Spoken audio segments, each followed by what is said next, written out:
Hello guys, me again with a little video about how to remove your fuel cap door on Giuliettas. It is common that this hinge of the fuel door breaks, so it will flop around. So actually what you have to do is remove the little screw that sits over here. It is easily visible. Then what you do is you have to grab the rubber inside of here and over here. So you have to pull pretty hard, like up and backwards. There are two plastic tabs. These two plastic clips, they are just the fuel door sits like this. The hinge is over here in the car, and they are over here and over here. Then these two clips, they will make it hard for you to pull the fuel door out. If there breaks one clip, it isn't that bad. It won't rattle around. So when you have removed the fuel door, just take a little piece of cloth, put it in the fuel hole, and then hang the fuel door safely like this, so you won't scratch up the paintwork. Then I take my fuel cap, put it over here, because the gasoline fumes are gonna come out otherwise and you will get dizzy.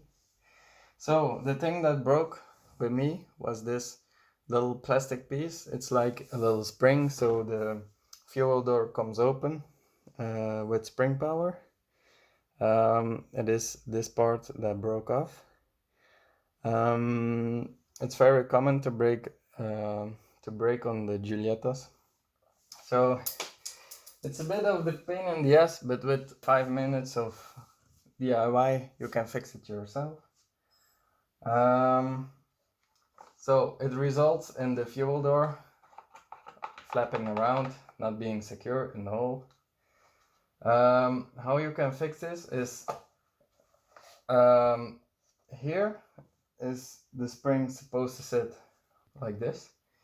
Then the white piece is supposed to secure to the door like this. But this one broke off. So what we are gonna do is use just a little screw, tap it into here with maybe a little washer as well, and then the assembly would be secure again. It won't be spring powered, but I don't think that's necessary. You can just open it manually by yourself. So yeah, let's do this. To replace the broken lever system on the fuel door, you can use a little screw. Here I am starting to drill it into the plastic hole, where the white lever that broke would normally sit. I had to drill back and forwards a bit, because you will need to find the sweet spot where the door opens smoothly and is attached firmly. When I've got to that point, I cleaned out all of the dirt that was in and around the fuel door assembly.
Now that everything is proper cleaned, I use some lubricant to make sure that nothing rusts or screeches.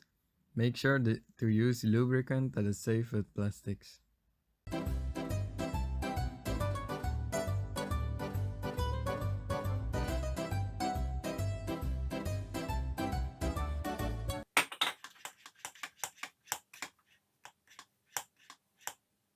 And finally, I can now carefully put the fuel door back into place.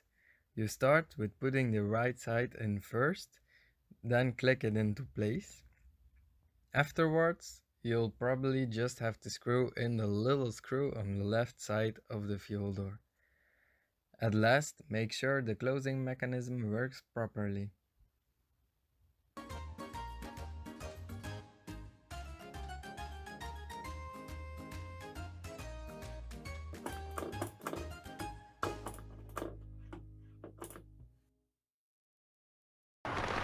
What?